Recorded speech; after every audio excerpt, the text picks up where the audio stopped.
Me'n vaig enterar perquè anarem al museu i veurem uns papers on deia que es feia el taller, per això vam decidir anar. Molt bé, perquè m'agrada molt el manga, perquè tenen un estil molt creatiu i m'agraden molt els poders i això.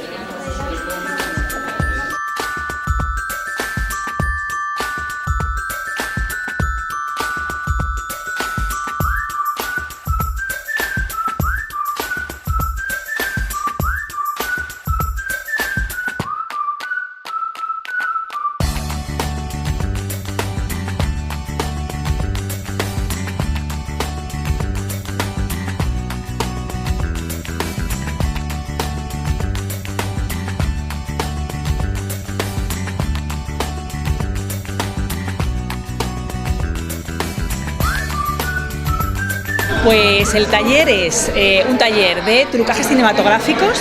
y entonces lo que hacemos es que les explicamos,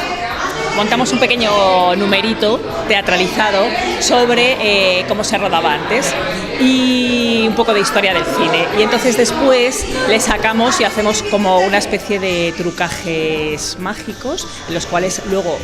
se ven en la pantalla y ven cómo aparecen y desaparecen objetos, y bueno, pues tiene la parte del asombro sobre todo.